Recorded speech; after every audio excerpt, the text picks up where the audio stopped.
दिल्ली दरबार में आप सभी का बहुत बहुत स्वागत है। मैं हूं आपके साथ मीमांसा मलिक और आज दिल्ली दरबार में हम करने वाले हैं बड़ा खुलासा। आज हम आपको बताने वाले हैं केजरीवाल के मंत्री के ब्लैक एंड व्हाइट के खेल के बारे में और साथ ही साथ केजरीवाल की टिकट पॉलिसी का सच क्या है। लेकिन सबसे पहले दिल्ली दरबार के मुख्य समाचार।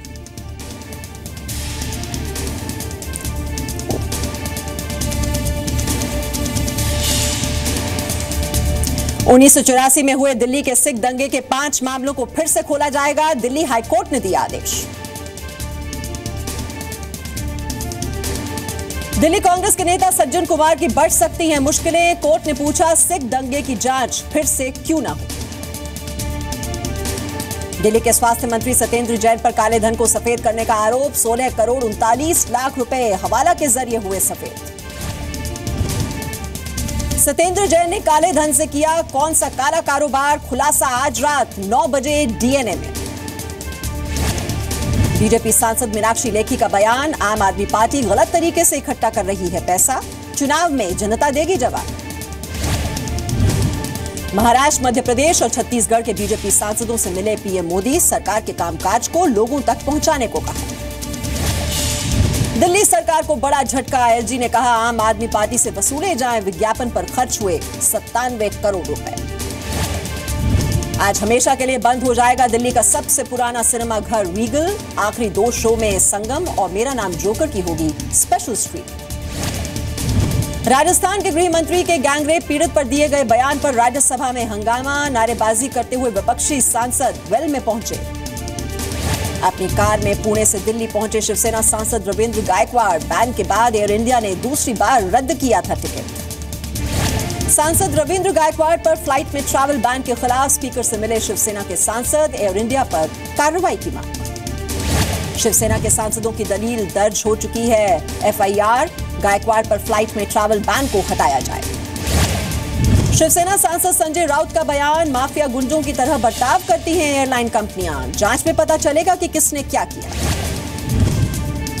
राम मंदिर पर बीजेपी सांसद साक्षी महाराज का बयान, निर्माण का काम साल के भीतर शुरू हो जाएगा, पहल शुरू हो चुकी है।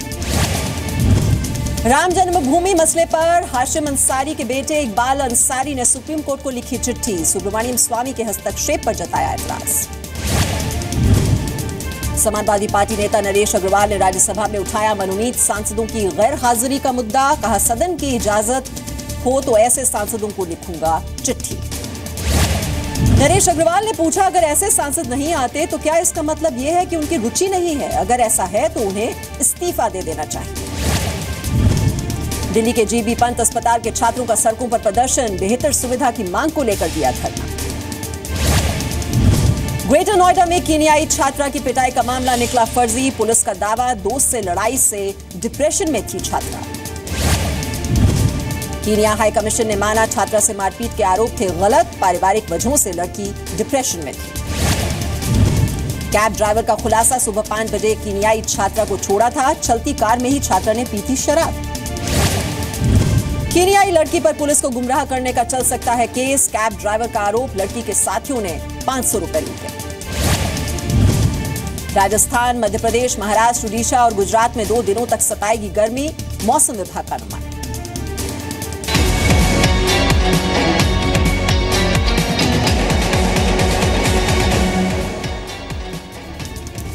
तो आप देख रहे हैं दिल्ली दरबार। दिल्ली में आज लगातार दूसरे दिन तापमान 40 डिग्री है, क्योंकि दिल्ली में सूरज और सियासत दोनों गर्म है। जनता को दिल्ली की गर्मी सता रही है तो नेताओं को सियासत की। और इस बीच कर्नाटक से एक तस्वीर आई है जहां इंसान ही नहीं सांप भी गर्मी से परेशान है। सांप को बोतल से पानी पीते हुए यह तस्वीर आप शायद पहली बार ही देख रहे होंगे। दिल्ली के चुनावी माहौल में हम ये तस्वीर आपको इसलिए दिखा रहे हैं कि अब यहां नेताओं को पानी पिलाने की बारी जनता की है, क्योंकि अब बारी 5 साल का हिसाब मांगने की है। और जनता न तो उन नेताओं को माफ करेगी जो घर देने का वादा देकर वोट मांगते हैं, और न ही उन नेताओं को जिनके ऊपर आरोप लग रहे हैं कि वो घर के बदले टिकट बांटते हैं। जी हां, पूरी खबर इस रिपोर्ट से समझिए।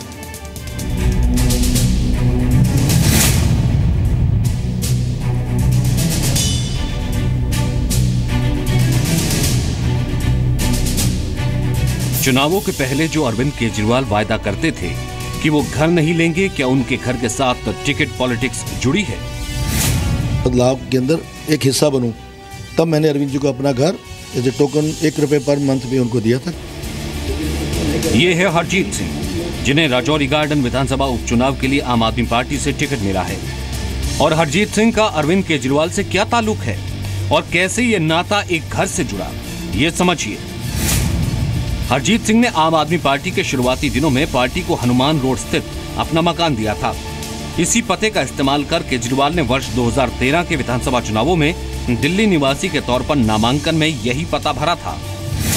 अरविंद केजरीवाल को हरजीत सिंह ने ये घर दिया था इस्तेमाल करने के लिए उन दिनों में जब राजनीति में आने के लिए अरविंद केजरीवाल कोशिश कर रहे थे, पूरी कवायद कर रहे थे। उसी समय ये घर उन्हें दिया गया था और अरविंद केजरीवाल ने इन चुनावों में ये एहसान उतारने के लिए एक तरीका निकाला और ये कहा जा सकता है कि घर के बदले टिकट का फॉर्मूला अरविंद केजरीवाल ने अपनाया और हरजीत सिंह को टिकट दिया बाय पोल के लिए। हालांकि हरजीत सिंह का कहना है कि उन्होंने पार्टी की मदद के लिए अरविंद केजरीवाल को घर दिया था। ये आम आदमी पार्टी एक आम आदमी की पार्टी है जो जमीन से उठ के आए हैं। कोई करोड़पति रिलायंस और अंबानी इस टाइप के लोग नहीं थे हमारे पास। तो अरविंद जी ने एक अपील की थी कि हमें पैसा चाहिए, हमें ये। उस समय मुझे लगा कि मेरा मोरल दायित्व तो बनता है, अगर भगवान ने मुझे कुछ बनाया है तो मैं देश को दूं, बदलाव के अंदर एक हिस्सा बनूं। तब मैंने अरविंद जी को अपना घर एज ए टोकन 1 रुपए पर मंथ में उनको दिया था। लेकिन राजनीतिक विरोधी कह रहे हैं कि अरविंद केजरीवाल ने एक बार फिर दिल्ली की जनता को अपना दोहरा चेहरा दिखाया है। केजरीवाल जी सबसे झूठे आदमी हैं, झूठ पे झूठ, और जितने वायदे उन्होंने किए उस पर वो कभी पूरे नहीं उतरे। अब ये नया एक समीकरण है कि जिन लोगों ने उनको फेवर करा अब उनको फेवर रिटर्न कर रहे हैं वो, ये भी एक धोखा है। घर के बदले टिकट की लिस्ट में केजरीवाल ने दूसरा नाम रखा है नरेन जैन का, जिन्हें केजरीवाल ने एमसीडी चुनाव में टिकट दिया है। जब केजरीवाल पहली बार सीएम बने तो फिर उन्होंने इस्तीफा दे दिया, तो उनके सामने ऐसी जगह ढूंढने की चुनौती सामने आई जहां पर वो न सिर्फ रह सकें बल्कि पार्टी कार्यकर्ताओं से लगातार मिल भी सकें और बैठ के बात कर सकें। उस वक्त नरेन जैन ने अपना बंगला उन्हें देना चाहा था, लेकिन उनके भाई ने उसे विवादित संपत्ति बताकर कोर्ट में जाने की धमकी दी थी, जिसके बाद केजरीवाल ने वहां जाने का फैसला बदल दिया था। पैसे के लेन देन की बात हो या स्टिंग ऑपरेशंस की बात हो, लगातार वो शक के दायरे में है। और ये भी जो है एक किस्म का लेन देन है कि तुमने मेरी ये मदद करी और इसलिए मैं तुम्हें टिकट दूंगा। और सामने अब जब स्पष्ट रूप से आ रहा है तो मुझे लगता है अब तो ये सीरीज़ बन गई है पूरी की पूरी कि लेन देन के बाद जो है वो आम आदमी पार्टी की टिकट मिलती है। तो क्या ये माना जाए कि आम आदमी की बात करने वाले अरविंद केजरीवाल खास लोगों को टिकट बांट रहे हैं, खासकर उन्हें जो पैसा और घर का इंतजाम कर सके? रूफी जैदी के साथ ब्यूरो रिपोर्ट, जी मीडिया, दिल्ली।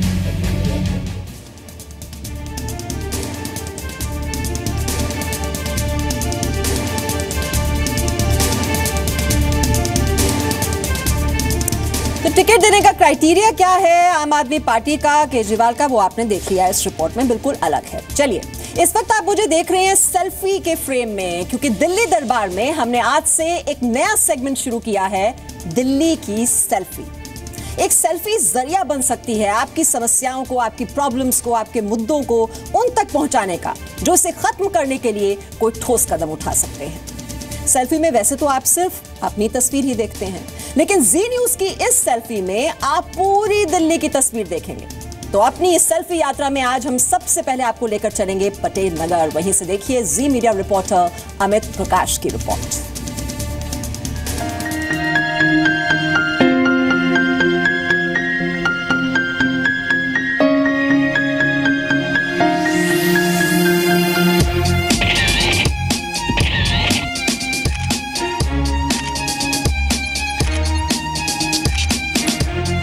नमस्कार, मैं हूं अमित प्रकाश। एमसीडी की मेगा कवरेज का मेगा प्लान है जी न्यूज के पास। तमाम अलग अलग स्टोरीज दिल्ली के तमाम अलग अलग हिस्सों से हम आप तक लेके आएंगे, लेकिन ये पहली तस्वीर आपको दिखा रहे हैं दिल्ली की सबसे ऊंची इमारत और उसका जो रूफटॉप है 28 मंजिला इमारत, और वहां से एक पूरी दिल्ली का ओवरव्यू आपको दिखाने की कोशिश कर रहे हैं। ये एमसीडी का हेडक्वार्टर है, सिविक सेंटर, रामलीला मैदान सुना होगा आपने दिल्ली में, उसके ठीक बगल में एक जो बिल्डिंग आपको कई बार दिखती है, 28 मंजिला इमारत, उसी बिल्डिंग से ये तस्वीर हम आप तक पहुंचाने की कोशिश कर रहे हैं। अर्चना जी, सबसे पहले तो बहुत बहुत स्वागत है आपका। एक नए फॉर्मेट में हम ये स्टोरी दिखा रहे हैं और कोशिश ये कर रहे हैं कि ज़रा दर्शकों को आप यहाँ भी एक बार नमस्ते कर दीजिए, ताकि हमारे दोनों कैमरों में आप। न्यूज़ के सभी दर्शकों को मेरा नमस्कार। तो जैसे मैंने कहा, अर्चना गुप्ता जी निगम पार्षद हैं। अमूमन ये होता है कि निगम पार्षद के सामने जब जनता खड़ी होती है वहाँ की, तो निगम पार्षद के वैसे बारे में कोई नहीं बोलता, नहीं जी इन्होंने तो बहुत सारे काम कराए हैं, ऐसा कुछ नहीं कि कुछ नहीं हुआ है। पब्लिक में ये गट्स होने चाहिए कि वो सही को सही और गलत को गलत बता पाएँ, तभी ये अच्छे काम हो पाएंगे। अगर वो मुझे बताएंगे कि मैंने ये गलत काम कहीं कमी रह गई है, तो वो जब तक मुझे बताएंगे तभी तो मैं अच्छे काम करूँ। अर्चना गुप्ता जी से बातचीत के बाद अब ज़रा चलिए पार्क में चलते हैं। योगा का वक्त है, शाम का, काफ़ी महिलाएँ वहाँ जमा हैं, तो ज़रा अंदर चलते हैं और पूछते भी हैं कि सारी अच्छी अच्छी चीज़ें भी हुई हैं या कुछ वैसी भी चीज़ें हुई हैं जो पिछले 5 साल में नहीं हुई। उम्मीद थी उसको भी किया जाना चाहिए था, लेकिन वो हुआ नहीं। तो चलें, आइए।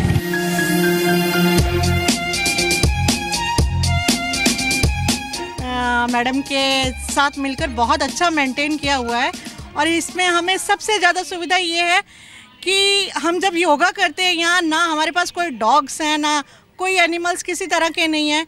हम ही खाना खा के यहाँ फेंकेंगे तो सफाई नहीं होगी जैसे अदर पार्कों में होता है, लेकिन सीवर की बहुत प्रॉब्लम है यहाँ पर, प्लस यहाँ पर शुक्र बाजार की बड़ी प्रॉब्लम है, कोई किसी के घर आ जा नहीं सकता। हम सब मिलकर शपथ लेते हैं कि प्रधानमंत्री मोदी जी के स्वच्छता अभियान को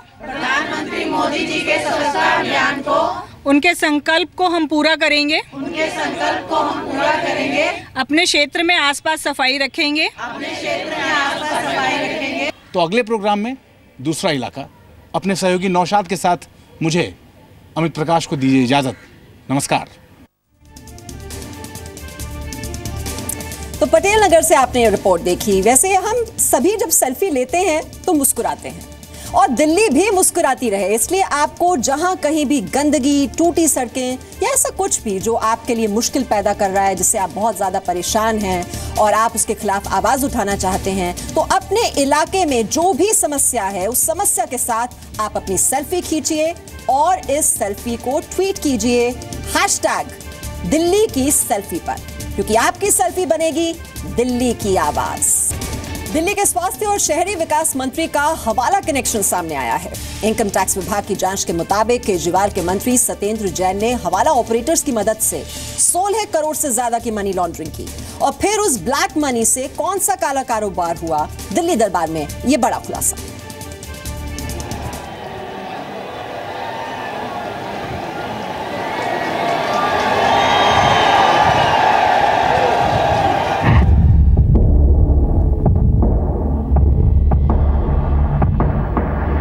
केजरीवाल के मंत्री का ब्लैक एंड व्हाइट खेल।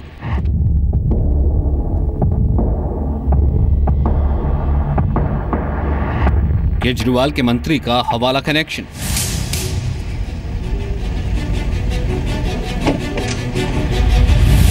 दिल्ली के स्वास्थ्य मंत्री सत्येंद्र जैन पर कालेधन को सफेद करने के गंभीर आरोप लगे हैं। ये आरोप आयकर विभाग की जांच में सामने आए। सत्येंद्र जैन पर आरोप है कि उन्होंने 16 करोड़ 39 लाख रुपए के कालेधन को हवाला ऑपरेटर्स के जरिए सफेद किया। आयकर विभाग के मुताबिक जांच में साबित होता है कि सत्येंद्र जैन पिछले कई वर्षों से काला धन बना रहे थे। इनकम टैक्स विभाग के मुताबिक 2010 से 2015 तक काले धन को कोलकाता के 3 हवाला ऑपरेटर्स के जरिए सफेद किया गया और बाद में इस पैसे से बेनामी जमीनें खरीदी गई। अब आपको यह समझाते हैं कि काले धन को सफेद करने का यह खेल कैसे होता है। आयकर विभाग के मुताबिक कोलकाता के 3 हवाला ऑपरेटर्स ने सत्येंद्र जैन के काले धन को सफेद करने के लिए 56 शेल कंपनीज का सहारा लिया। जी न्यूज के प्रोग्राम डीएनए में यह खबर दिखाए जाने के बाद देश भर में इस पर चर्चा हो रही है।